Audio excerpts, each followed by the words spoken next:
Hi everyone, this is Julia Ebbor and today I want to talk about my experience with Fujifilm X-T5 after 2 years of usage.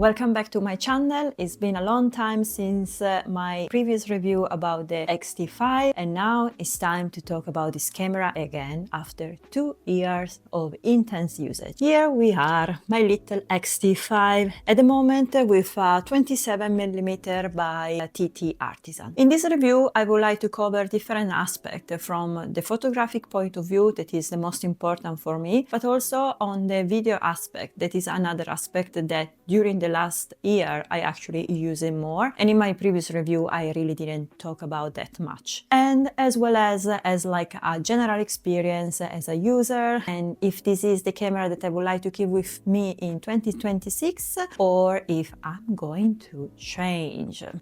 People, I have a lot to say this time. Let's start with photography. That was my main reason why I wanted to use a Fujifilm. Photography-wise, this camera for me is a very tactile experience. I really love to adjust the dials. I love to be thinking about what is the best setting, etc. I have a hard time, to be honest, to use aperture priority. I understand the benefit to use it now that I'm doing more street photography, but at the same time, I'm a person that I always try to shoot in manual, not because I think manual is the best, but just because I feel more in my element in shooting manual. Like I shoot in manual in my fashion work, so I think my mentality of shooting with this particular system is also translated while I'm shooting in the street with the Fuji. That from one side can be beneficial and on the other side can be not, because time to time I just want to check if like the setting that I'm using is fine, and then the scene change and then the picture change as well. So I know that manual and aperture priority system always create kind of a debate in terms of street photography. My honest opinion is just use what you like. Don't let the people think you are less able if you don't use manual, or like don't just let the people judge the way you shoot it. It doesn't matter. It's the result that matter. Okay. So dials wise, I really love this camera. And I remember when I went to the shop and I asked to the shop assistant like a good camera, he suggested to me Sony, and I was like, yeah, but I really would like, you know, to adjust the settings like more like as a film camera. I think I wanted that experience, and so he suggested to me to go for Fuji. So dials wise, I'm extremely happy. I love it. It really reminds me using like a film camera. If this is something that you're looking for, like Fuji definitely give you this experience. Let's talk also about the film simulation. Everybody loves film simulation by Fuji. Like, oh my god. Yes, they're nice, they're fine, but again, I think because when I'm taking picture out, especially with this camera, I like to shoot in RAW. Like film simulation, yes, they count until a certain level because I want to edit my picture. I enjoy the edit process with my picture if I want to achieve something specific. So film simulation is a nice touch, but film simulation for me is not something that made me choose this camera instead to other camera. To give you even more context, my main fashion photography camera is a Canon R6 Mark II. That yes, it has the Canon look, fine, but it doesn't have film simulation, fine, because I'm used to edit. So again, this is more like how is your process. If you like shooting in JPEG, it's fine. You can create your own recipe, your own simulation, and be happy. That's just how I use this camera.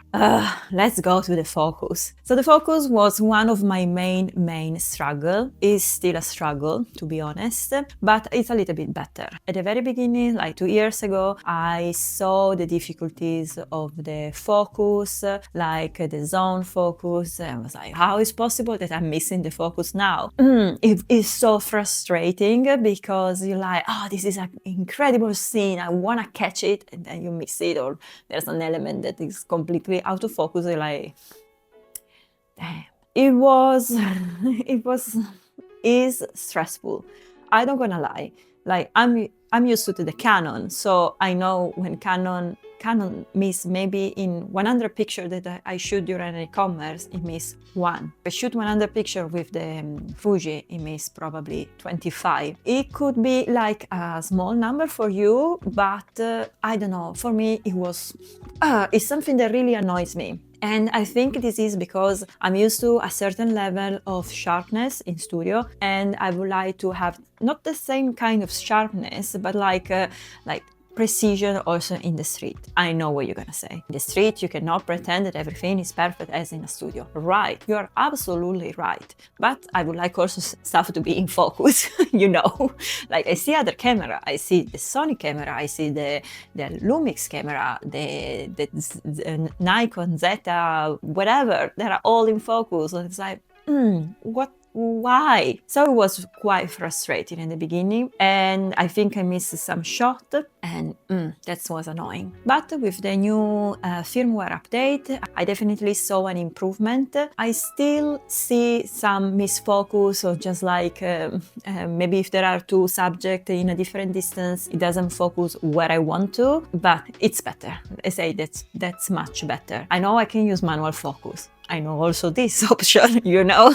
But in the street, I'm not the person that just stop and take the focus perfectly. I'm not doing this with a digital camera. I'm doing this with my film camera, but not in digital, unless it's extremely necessary. So I expect something from this camera that costs a lot and they have like good sensor inside. So focus-wise, if I have to give an evaluation, I think I will give a 7, maybe 7.5. Come on, I can be a little bit better. Another point that I discovered more during my usage was the low light situation. And then again, and I know this, like APS-C in general, struggle a little bit more in low light situation. Also, it really depends on what kind of lens are you using, if it's like a bright lens or not. But I can definitely see the struggle in general. And to avoid this, for example, with like the kit zoom lens, the 1880, something like that. Like you have really to push the ISO. That is not a problem until a certain level, and then I think it's too much. I know that we can now solve the noise issue like digitally, that's fine, but at the same time there's a certain level that you can solve it until it became like all like weird. So in low light situation, unless you use like a very bright lens, it struggles a little, and it's annoying again, like because maybe you want to have like a good and sharp picture as well. So a very good point for Fuji is the fact that you can find different type of lenses, not so many zoom lenses to be honest, like for not a crazy price compared for example to Canon that are crazy expensive with the RF lenses, like I need to pass money to the bank if I want to have a new lens. But with Fuji it's more achievable. In my first review I told you that like it was the first camera where I can actually achieve to buy different type of lenses, that I use the 35mm, the 27mm, 18, 23, like wow, I have so many lenses.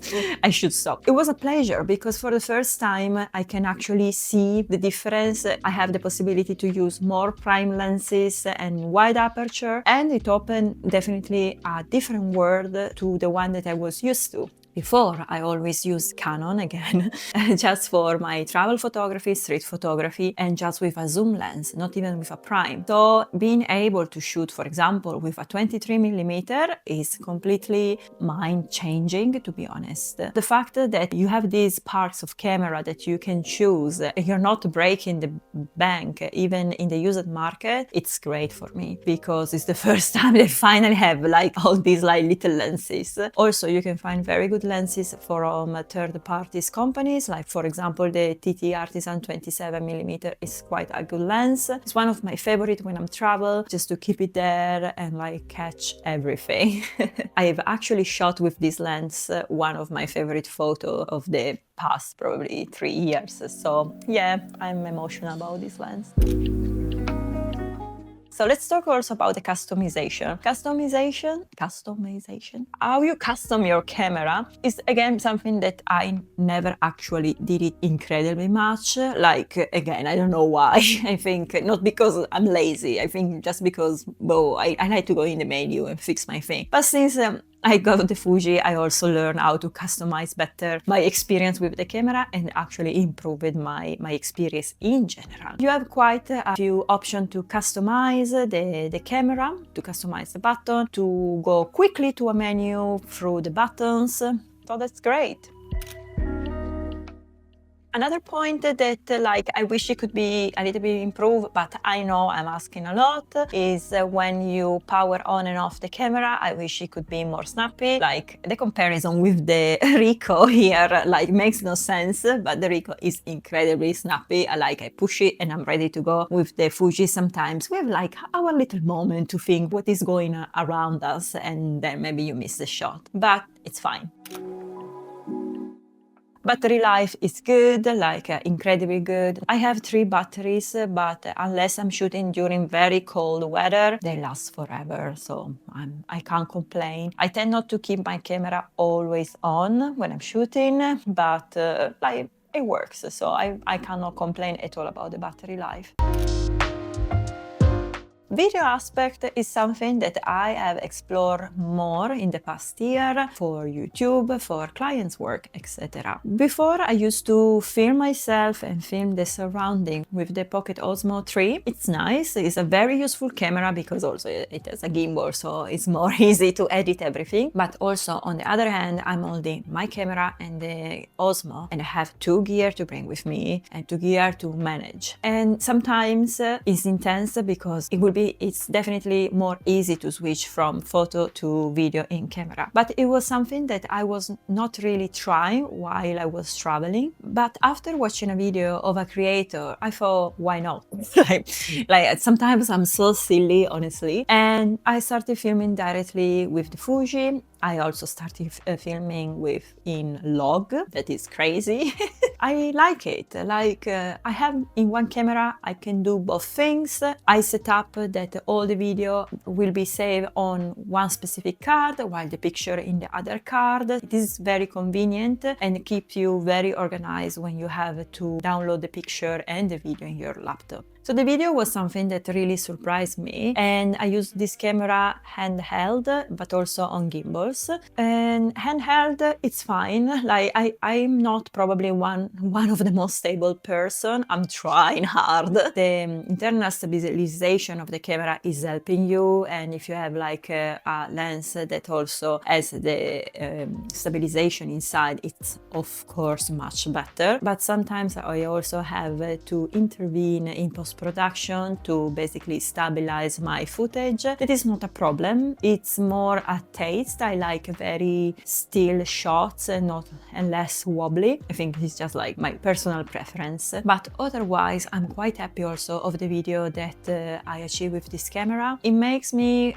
a little bit more free and brief while I'm doing this, because I don't have to always keep the Osmo out and switch from the camera to the Osmo, etc, etc. It's a different way to experience the camera. You can film in 4K, you can film in slow motion, so you are quite covered. Of course, it's not perfect, fine, because it's an hybrid camera, but is still an APS-C sensor. So, you know, you have like expectation and reality. You need just to find a compromise. Again, when I'm filming with the Canon and I'm not using an RF lens, I'm using an adapter of my very old lens, EF, I think the footage is more stabilized in general. Like I don't have to work much in in post-production to stabilize it, so that's great. While with the Fuji, I have more issue. Probably I need to buy a monopod or to film on tripod rather than be just with my hand. But sometimes you don't have this tool or you cannot use anything around you, so you need to adapt. But the video looked fine to me. If we're talking about color grading, I think Canon is more easy to color grade compared to Fuji. But again, like I'm not a master in color grading. I'm doing my best. Basically, I'm trying to do my best. I'm still able to achieve the look that I want to show in the final product. So that's fine so far. Video-wise, I like that the screen you can tilt it horizontally and vertically. With Canon, you can flip it. You can even flip it as like selfie mode. And both options have like a pro and cons. The way that the Fuji screen works, actually, it works for me. Like in harsh light, it's perfect because I can tilt it properly and actually see what's going on when I'm filming. It's quite good. It doesn't feel like weak or that it's going to break in a second. Also, I never have like a overheating system that is great. So fantastic. I don't use this camera in my fashion work at all. Like I don't shoot e-commerce with this camera, I don't shoot portrait, I don't do like lookbook, etc. I don't feel that's the right camera to do this kind of thing. I don't know if because inside I know that the focus problem can appear at any time and I want something extremely reliable, so I go with Canon. It is also like an industry standard to work with certain type of camera that is very stupid, but at the same time, like if you go in a studio and everybody is having a specific kit, you kinda go with that kit as well, because for workflow. It's not a camera that I will suggest for people that are working in the fashion industry to use in the fashion, but it's a camera that I use for street photography mainly and for travel photography. That was the main purpose why I purchased this camera. Now I have to be honest, there were a few times while I was using the Fuji that I was very upset. Like extremely upset. I was like, what is wrong? Why the pictures are not as sharp as I want to? Why the focus is gone?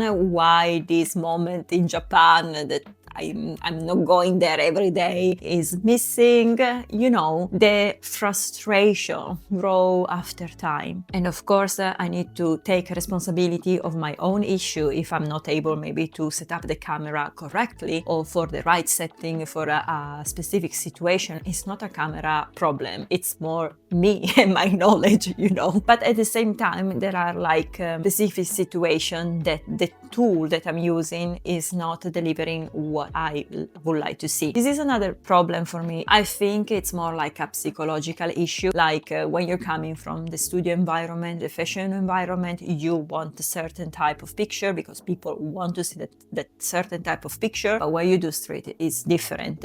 So I know that I need to switch my mind and just to expect the unexpected, basically, and don't pretend like to achieve the perfection, because perfection doesn't exist anyway. So I had all these feelings and like, oh, why the tool is not helping me to achieve what I want, why I miss this situation. There were these like growing and growing of like a little bit negative feelings towards the camera that I was like, I don't know, shall I move to something else? And I had a look, and of course I had to consider my option, and because like, you know, I want something that can be useful and something that makes me happy and joy to bring the camera out with me. I considered the Sony, and I considered the Sony A7C II because it's another APS-C camera, kind of small like this one with like a stunning autofocus. I decided to consider Sony for the first time because I was like, oh, I normally shooting with Canon. Maybe I should also have a second camera that is reliable and good in video, because right now I'm working a lot in video as well. And Sony seems like basically like the beloved camera by everyone with this AI autofocus that is crazy. My God, so crazy, so clinical, I was very impressed. And the lenses as well, like extremely sharp. Honestly, like if you miss a focus, I don't know how it's possible, I also consider the Sony a7 III and a7 IV. These are bigger camera with also, we are talking about full frame sensor. So it's a completely different experience. It's more similar. We can compare this more to Canon, for example. These were too big camera for me because I wanted something still light, because normally when I'm traveling or when I'm doing my street photography session, I kind of have with me always my digital camera, a film camera, and the Osmo Pocket, just in case, It's already quite a big bag of stuff, and I would like also to enjoy life and live in the moment through my eyes, not just through the lens. These Sony's camera were in my radar. I also consider like one of the Lumix, because everybody is in love with Lumix, especially for the video, for the open gate system, and this is very, very interesting on a work perspective. I was like, maybe I should go in this direction. Also, camera and lenses, you can have like a full frame camera without breaking the bank again with a lens, so that's great compared to Sony, that where everything costs again like Canon. And I even consider for a moment the go back to Nikon with the Z series, because they look so nice. And again, like, I know it's a little bit stupid, but aesthetically, the dials that reminds a little bit the vintage camera is something that attracts me. I know that it's so vain to say, oh, it's this nostalgic vibe, but I think it's just like I like to set up my camera like everything in the dials. So I think it's just that. I went to a few shops, I try a few camera, and the main question is, will I continue with Fujifilm in 2025?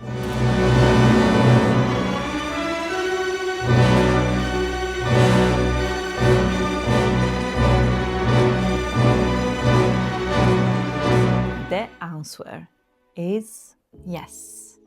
Fuji is still with me, even if all the issues that you heard during this review, but I don't know. But I don't know if it's just like kind of a romantic attachment to this camera, or like this camera is helping me to accept the imperfection. And I think it's very important concept, because like at the moment, like all these cameras that have been released constantly, and it seems like there's always like a rush to buy the latest camera on the market. They are all perfect. Even Fujifilm released like 3 cameras during summertime. Are we crazy? I don't know.